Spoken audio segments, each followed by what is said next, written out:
Jamaah sekalian dimuliakan Allah Subhanahu wa taala, mohon doa restu dalam program Safari Dakwah.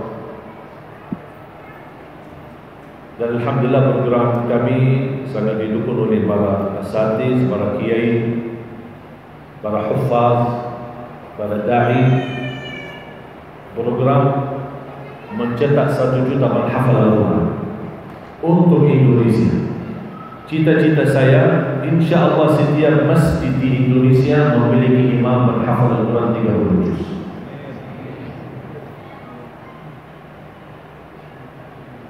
Impian dan cita ini tidak mudah, dan alhamdulillah kami sudah bekerja, dan alhamdulillah sudah melahirkan jumlah yang cukup banyak penghafal Al-Quran di kalangan anak-anak maupun di kalangan dewasa. Dan setiap penghafal Al-Quran kami hadiahkan umrah. Tujuan kami sebenarnya bukan hanya umrah, tapi tujuan kami para penghafal Al-Quran di bawah pimpinan kami setor hafalan di hadapan imam besar Masjidul Haram dan Masjid Nabawi di Tanah Suci. Buat apa setor hafalan di sana? Supaya mereka diakui dan mereka dapat sertifikat. Apa itu sertifikat? Namanya ijazah dan sanad. Yang nama penghafal Al-Quran bersambung namanya sampai kepada Rasulullah SAW.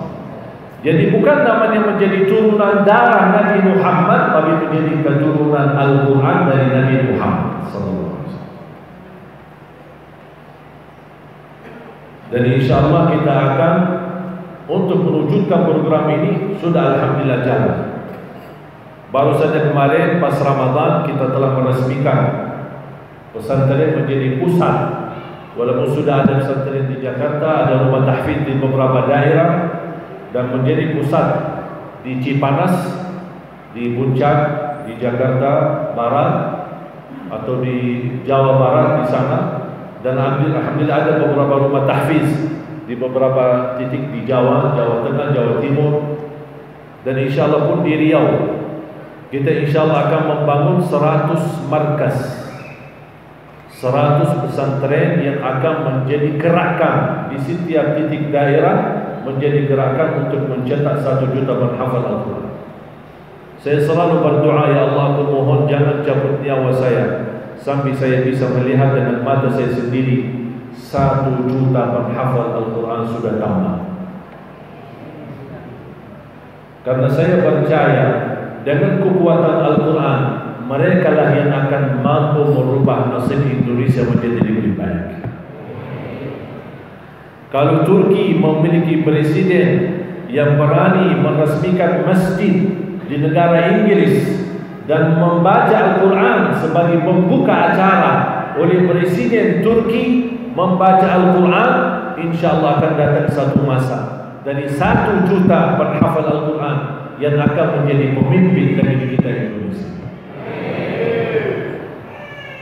Saya percaya, bahkan saya berani bersumpah, karena pengalaman saya yang bersama Al-Quran tidak pernah gagal, pasti terwujud, pasti akan menjadi kenyataan. Walaupun perjuangannya panjang, tapi insya Allah akan ada akhirnya. Makanya semua dalam program kami melibatkan semua jamaah, semua yang bercita-cita menjadi penghafal Al-Quran atau minimal menjadikan anaknya penghafal Al-Quran. Mari kita sama-sama menjadi keluarga besar 1 juta penghafal Al-Quran. Dan saya yakin semuanya bisa. Kalau anda merasa gagal menjadi penghafal Al-Quran, mohon jangankan gagalkan anakmu. Jangan gagalkan anakmu menjadi penghafal Al-Quran. Kalau itu pun tidak berhasil, jadikan hartamu, sedekahmu menjadi saksi baik, supaya nama kita tertulis sebagai ahlul Quran walaupun belum mendapatkan penghafal Al-Quran. Bapak Ibu, tahu tak salah satu sebab suksesnya dakwah Nabi Muhammad? Nabi Muhammad orang kaya atau miskin? Kaya tidak, miskin tidak.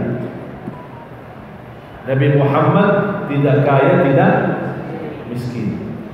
Tapi kok bisa dia sukses 23 tahun berdakwah dalam segala tantangan, ancaman, kehinaan, berbagai macam persoalan bersama Quraisy, musuh-musuhnya, tapi bisa sabar. Tahu tak salah satu sebab, bahkan sebab utama setelah karunia Allah Subhanahu wa taala, taufiknya, kedukungannya dan suksesnya dakwah Nabi Muhammad adalah istrinya Siti Khadijah. Siti Khadijah, istri Nabi Muhammad, termasuk wanita yang terkaya di kota Makkah. Ketika dijodohkan menjadi istrinya Nabi Muhammad, semua hartanya untuk Nabi Muhammad, untuk dakwah Nabi Muhammad. Saya mendapatkan pelajaran, salah satu sebab suksesnya dakwah adalah kedukungan harta. Mohon maaf, di zaman sekarang tidak bisa dakwah miskin, tapi bisa dakwah untuk orang miskin. Kita bisa menyampaikan dakwah kepada semua orang, tapi dakwah dalam zaman sekarang sangat membutuhkan bersamaan. Saya percaya dan yakin kalau kita bersatu, insya Allah semua akan terwujud. Ada yang dari tenaga fikirannya, ada yang dari segi ilmunya, ada yang dari segi hartanya, ada yang dari segi tenaga fisiknya. Semua bisa, tidak ada yang kata tidak bisa. Sampai saya pernah bertemu sama seorang ibu di salah satu program safari dakwah kita di kampung. Dia datang sambil nangis-nangis, usia tua. Dia nampaknya tertarik untuk mengikuti program 1 juta menghafal Al-Quran. Dan kata beliau, saya orang miskin, tak punya apa. Sampai dia melepaskan, dia bilang ini cincin saya, mas kawin saya. Suami saya sudah 20 tahun wafat. Dan ini tanah saya wakafkan. Dia punya tanah tidak seberapa besar. Saya niatkan apa yang saya tidak harap harta lagi di dunia. Usia saya sudah 80 lebih, mau apa lagi? 80 masih minta panjang umur. Mau sampai kapan mau panjang umur? Saya datangi ke rumah orang, bapaknya sedang sakit, 84 tahun. Tolong saya doakan biar ayah saya panjang umur. Saya bilang tak mau. Tak mau. Buat apa panjang umur? Yang saya doakan semoga sehat walafiat dan taat dalam beribadah. Karena usia yang berarti adalah isinya, bukan berapa usianya. Isinya apa? Taat, ibadah, takwa, itu yang berguna. Karena di hari kiamat Allah tidak akan tanya berapa usiamu, tapi yang akan ditanya dan harus kita siapkan pertanggungjawabannya, apa isi usiamu.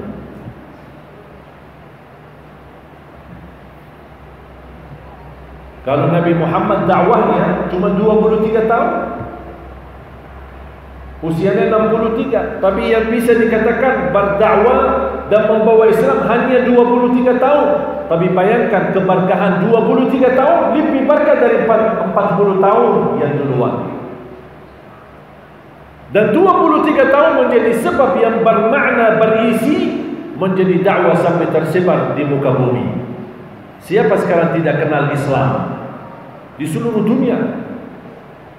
Dan bahkan terbukti sepanjang waktu 24 jam tidak terputus azan di panjang di bumi. Betul kan?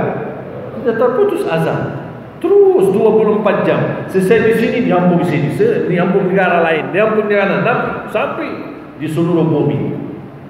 Itu arti daripada alam nashrah laka sadrak wa wada'na 'anka wizrak alladhi anqadha dhahrak wa rafa'na laka dhikrak. Kami tinggikan zikirmu. Disebut 24 jam tidak putus. Itu salah satu makna. Wa rafa'na laka dhikrak. Makanya siapa yang ingin terlibat dan ditinggikan namanya, ditinggikan derajatnya, ditinggikan kemuliaannya bersama Al-Quran. Allah berfirman, innahu laqur'anun karim, sungguh Al-Quran mulia dan membagikan kemuliaan. Kira-kira mau enggak Bapak Ibu dapat kemuliaan Al-Quran? Berarti harus kita berikhtiar. Siap? Sama-sama menjadi keluarga Al-Quran. Kita insya Allah menjadi penghafal Al-Quran.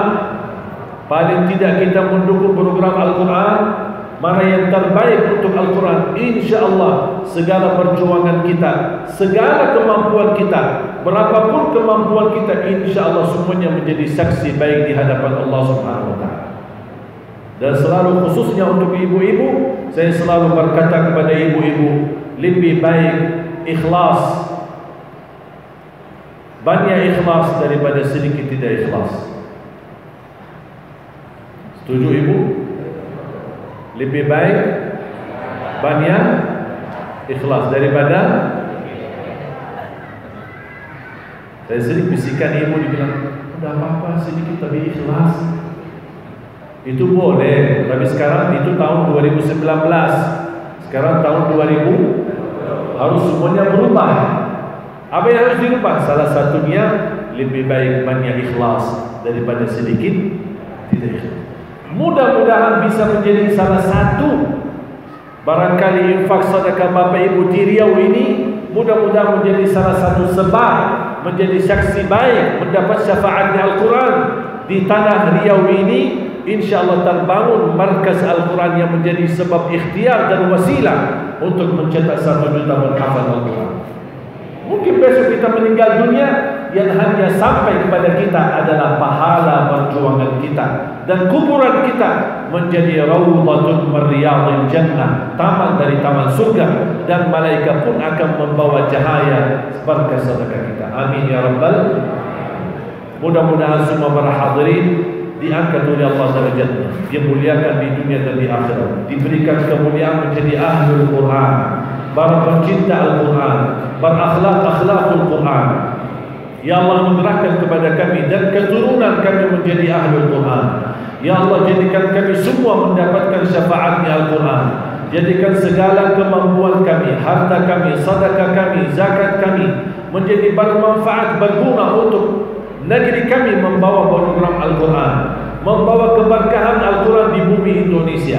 Kalau orang berkata Makkah dan Madinah pusatnya kedatangan Islam, kami harap ya Allah Indonesia menjadi pusatnya kebangkitan Islam untuk dunia. Ya Rabbal Alamin, ighfir lana wa liwalidina wa li jami'il muslimina wal muslimat wal mu'minina wal mu'minat al ahya'i minhum wal amwat. Rabbana atina fid dunya hasanah wa fil akhirati hasanah wa qina adzaban nar. Wa sallallahu ala sayyidina nabiyina Muhammad wa ala alihi wa sahbihi wa baraka wa sallam. Walhamdulillahi rabbil alamin.